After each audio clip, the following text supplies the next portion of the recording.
Ahora vamos a comenzar con el módulo 1 y vamos a llamar al estrado a Ana Espasandín como moderadora de la Facultad de Agronomía de la Universidad de la República. Adelante y bienvenida.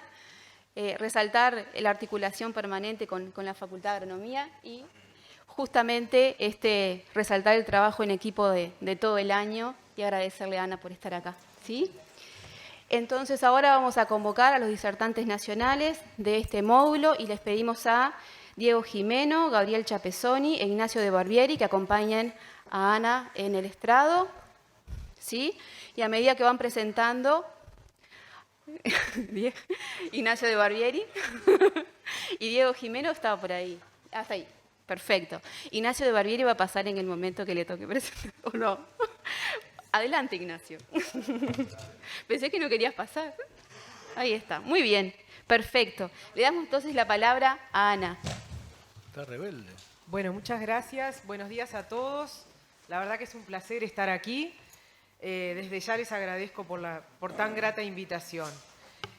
Tenemos en primer lugar la presentación de el ingeniero agrónomo Diego Gimeno. Nos va a hablar el título de la presentación es 30 años de mejoramiento genético para la producción de lanas finas en Uruguay. Diego Gimeno es investigador del Secretariado Uruguayo de la Lana y este trabajo lo hizo en coautoría con el ingeniero agrónomo Gabriel Chapesoni de INIA y con la ingeniera agrónoma Ana Guillenea, la más reciente incorporación del Secretariado Uruguayo de la Lana. Adelante.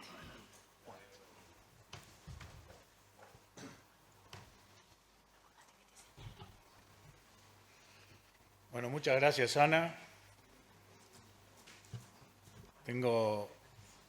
Muchas gracias por haberme invitado.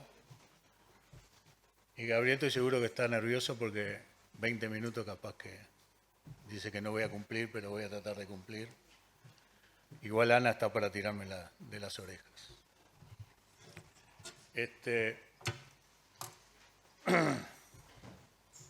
Ana Guillenea me ayudó a hacer unos cálculos que creo que es lo más interesante que tiene la charla y aparte es mi reemplazo. O sea, después mi nombre será tachado y ella entrará ahí como tiene que ser, como pasa en la genética.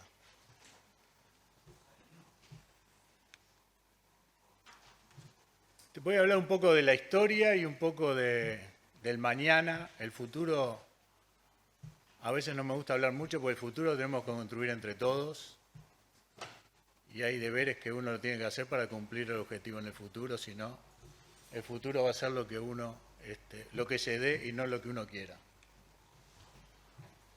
Los logros de hoy son consecuencia de lo que hicimos hace tiempo. O sea, lo que lograron los productores cabañeros, voy a hablar de la raza merino. No quise mezclar varias razas, me focalicé en uno. En otras razas da más o menos parecido. Y los logros futuros, como decía, depende de nosotros. Depende capaz que de nuevas características que nos pongamos, de nuevos desafíos, de la genómica posiblemente, para seguir avanzando. Y no quise hacer mucha historia porque como tengo 20 minutos no quería gastar mucho tiempo, pero en nuestro país hay una cultura de mejoramiento genético. Desde 1969 se empezó con el flock testing. Después la central de prueba progenie creo que fue una etapa importantísima donde ahí entró el concepto del DEP, el concepto de un carnero conexión, que podíamos comparar las progenies de un año con las progenies de otro. Se empezaron a medir HPG, empezó a ver los productores cómo funcionaba la cosa y eso nos permitió después, en base a financiamientos del proyecto Merino Fino, financiamiento de línea y en Correal del LIA, un financiamiento como un starter para empezar a esto y bueno, se empezó con pocas cabañas y después se empezó a crecer. Creo que está bueno a veces que haya financiamiento para empezar una idea y como fue sostenible económicamente en el tiempo, ahora tenemos más cabañas. Más o menos tenemos 91.000 animales. En la NOCU tengo la evaluación que no pude terminarla porque tengo que estar acá.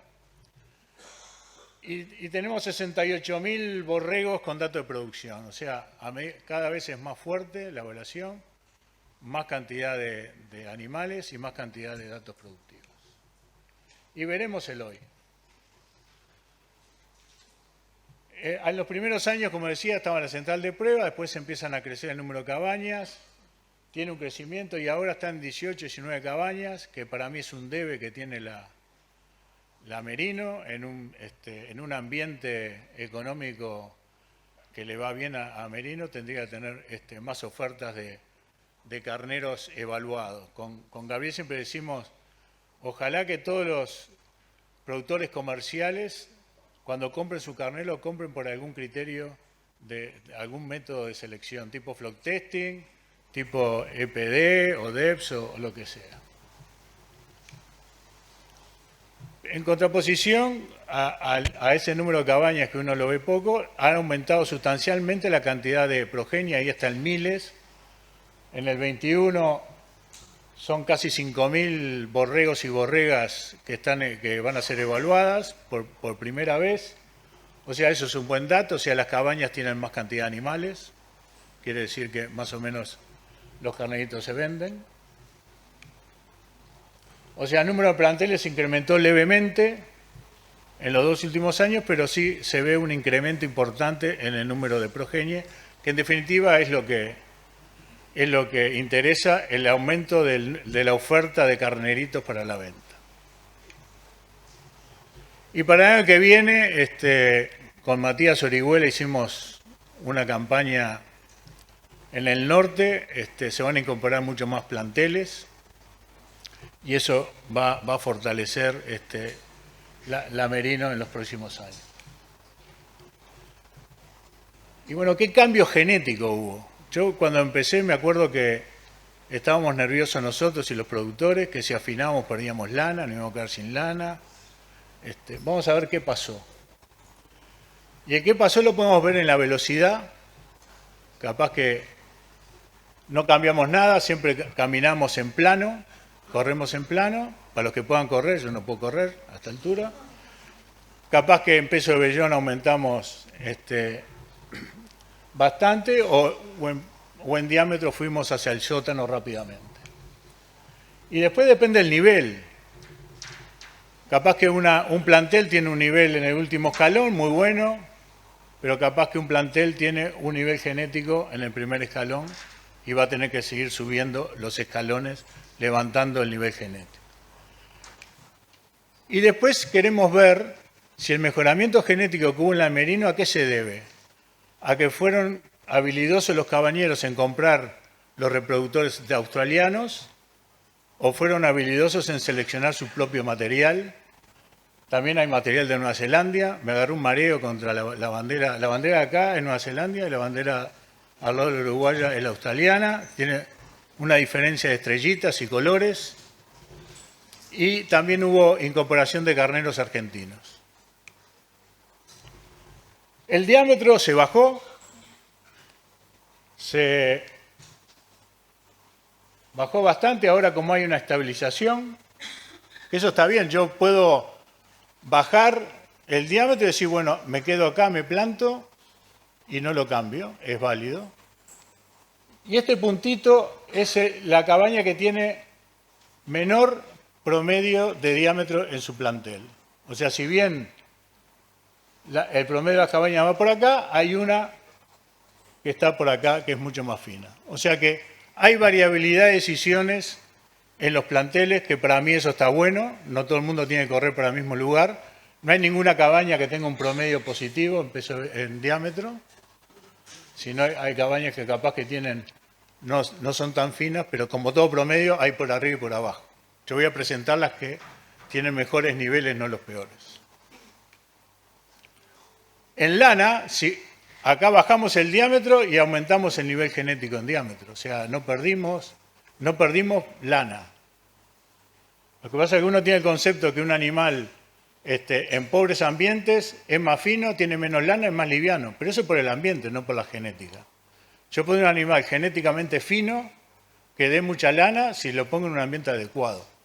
Y creo que eso a esta altura, como los uruguayos siempre discutimos, pero cada vez creo que hay menos cabañeros que discuten esto. Pero fueron grandes discusiones. En peso del cuerpo también tenemos un aumento significativo en peso del cuerpo y hay una cabaña que tiene un nivel genético bastante superior al promedio. En HPG, que es una característica muy importante,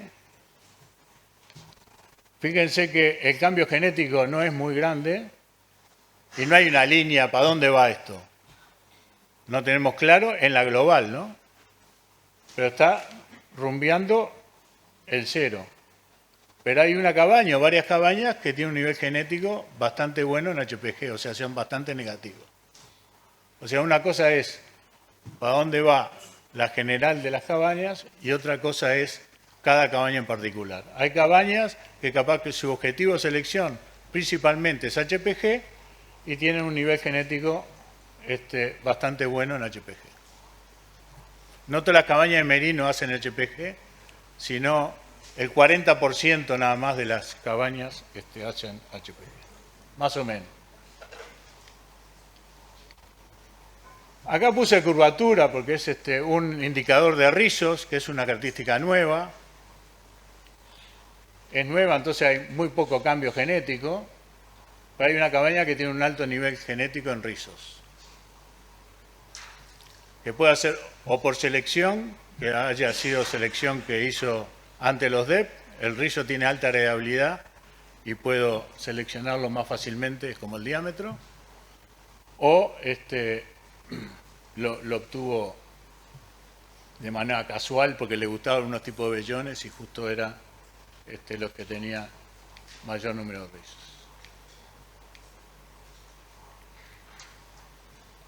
Después en los índices hubo un aumento. Los índices me permiten seleccionar varias características a la vez. Lo que tratan es aumentar el beneficio económico en un sistema de producción. Tenemos varios, el doble propósito, el lanero y el afinador, en todo se aumentó y hay cabañas que están por arriba del índice. O sea, esto lo puse, los puntitos rojos lo puse y decir, bueno, si bien el promedio dice esto, pero hay variabilidad dentro de la merino. O sea, el merino de hoy es genéticamente más fino, tiene más lana y el aumento de peso del cuerpo a mí me indica que tiene mayor velocidad de crecimiento a una misma edad. O sea, al año de edad los animales crecen más rápido y son más pesados a esa edad.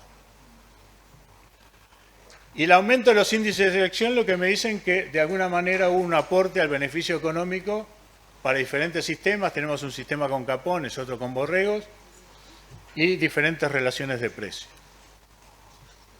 O sea, se aumentaron las características y se aumentaron el beneficio económico en los establecimientos.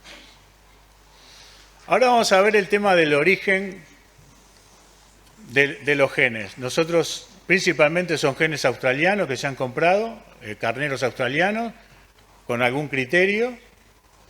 Hay carneros neozelandeses muy pocos y argentinos muy pocos.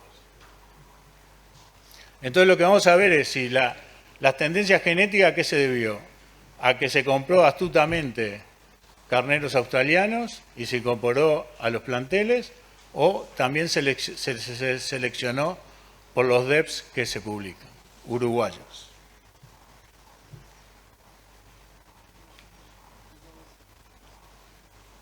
Entonces, el tema de los genes es relativamente fácil entender. Acá puse un carnero que le llamé Peter, australiano, con una oveja María, uruguaya. Da un hijo que como se peleaban le pusieron John Juan, que 50% de los genes vienen de Australia y el otro 50% de los genes viene de Uruguay. John Juan con Julia tienen un hijo que le llaman Juan Junior, porque el abuelo Peter quería tener algo de inglés, entonces le pusieron Junior. Pero el Junior tiene un 75% de genes uruguayos y un 25% de genes australianos. ¿Ah? Entonces, con esta idea uno puede agarrar, yo me acuerdo en una charla que dimos en el 2001 en las termas, calcular, bueno, de un conjunto de borregos nacidos en el mismo año, qué porcentaje de genes vienen a Australia, y me daba el 46% de los genes de esos borregos venían a Australia, o por el padre, o por el abuelo, por el bisabuelo, se va acumulando en base a un programa de un francés que usé, y uno puede calcular este porcentaje de genes. Eso es totalmente descriptivo. Yo no sé si esos genes australianos me mejoraron más que los genes uruguayos. Entonces lo que vamos a tratar de hacer ahora es ponerle la contribución al progreso genético que tuvieron esos genes. No sé cómo voy. ¿Cómo voy? ¿Está bien? Bueno, entonces tengo 50% de...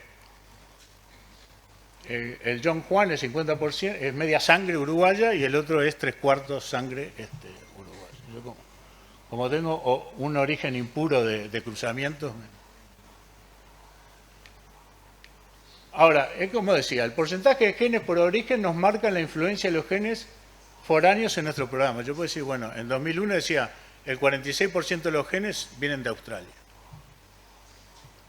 No cuantifica cuánto del cambio genético se debe al origen. Yo puedo haber traído malos genes y me engrosó la majada, o me bajó el vellón, o me hizo cualquier cosa. Pero tengo el 46% de los genes. Entonces lo interesante de un trabajo de García Cortés, creo, García Cortés, o bueno, no me acuerdo exactamente el autor, propuso una metodología para calcular la contribución al nivel genético por origen. Entonces vamos a calcular la contribución al cambio genético debido a selección en otro país. Y esta es la idea. La idea tenemos, John Juan tiene la mitad de su genes del padre y la mitad de su genes de la madre. ¿No? Entonces, ¿qué pasa? Si lo pongo así, somos 6 hermanos enteros, no todos tenemos el mismo mérito genético.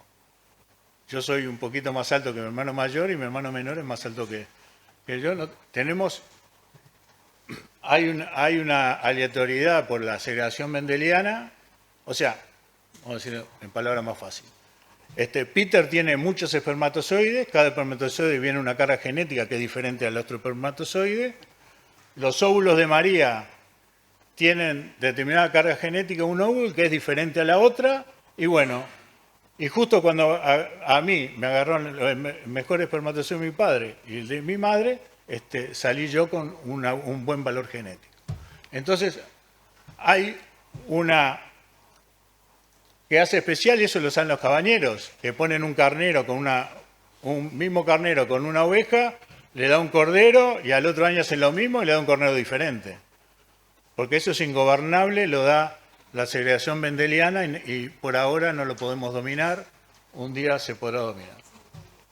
5 minutos. Bueno. Entonces, bueno, John Juan tiene un depth de menos 1.2, el Peter tiene menos 1, María tiene menos 0.8, y el efecto de segregación de la lotería genética que le tocó a él, menos 0.3, bueno, junto el uruguayo, y me da que la contribución al menos 1.2 de John Juan es 48% se debe a los genes uruguayos, porque como fue John Juan es uruguayo, esta parte es uruguaya, y el 42% a los genes de Peter.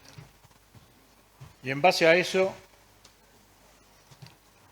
hicimos las contribuciones. En celeste es Uruguay, en amarillo es Australia, en rojo la poblacional, y en negro Nueva Zelanda, y Argentina la contribución era tan poca que no nos dio para ponerla. Entonces, ¿cómo funciona esto? El nivel genético acá era menos una micra. ¿Tá? La contribución en celeste, este punto, es media micra. Y la amarilla en menos 0,38 micras. Quiere decir que de este nivel genético, el 55% se debe a la selección en Uruguay y el 40% se debe a la selección en Australia. O sea, yo puedo desagregar del nivel genético en cualquier punto cuánto se debió a la traída de material genético de afuera, que fluye a través de los años, por uno es 50%, 75, 7 octavos, no importa, pero va contribuyendo a través de los años, y cuánto es a la selección de Uruguay. En lana tenemos 200 gramos de nivel genético acá, 110 se debe a la selección en Uruguay y 100 gramos se debe a la selección australiana, o sea, más o menos 50 y 50. Ven que acá como que están en el mismo nivel los dos, contribuyen a los 220 gramos más o menos de la misma manera. En el peso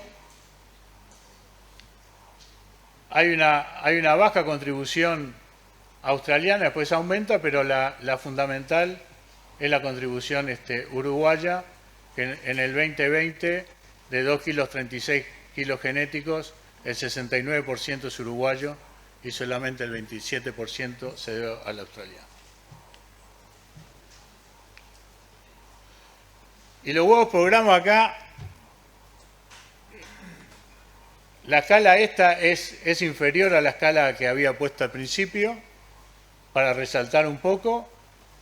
Acá el amarillo, que es Australia, siempre da HPG positivo en promedio. La contribución es al revés lo que queremos. Nosotros queremos cuanto más negativo, más resistente, y acá da más positivo. ¿Está? Todos los numeritos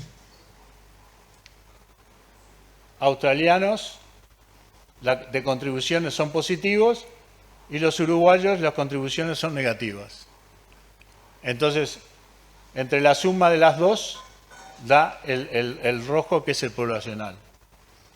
O sea, por ejemplo, en el 2020 tengo un nivel genético menos 0,13, menos 0,14 es el uruguayo, pero se contrarresta un aporte positivo pequeño de Australia. O sea, no son grandes magnitudes, pero como que en promedio la contribución australiana es a darnos animales en promedio más susceptibles. Y la selección uruguaya está seleccionando para tener HPG cada vez más negativo. Bueno, ya termino. El afinador, bueno, tiene el índice más o menos lo mismo.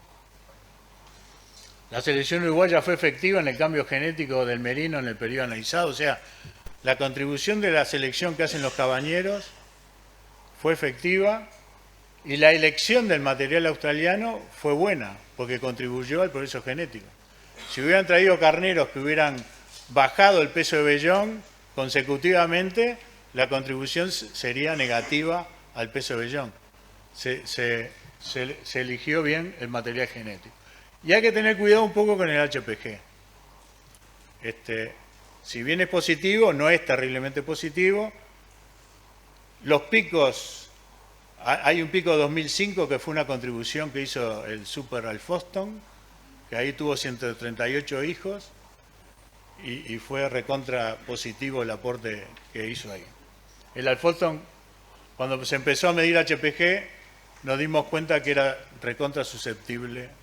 Creo que en el total el sistema tuvo 400 hijos, o sea que está muy bien evaluado su susceptibilidad, ser positivo a HPG.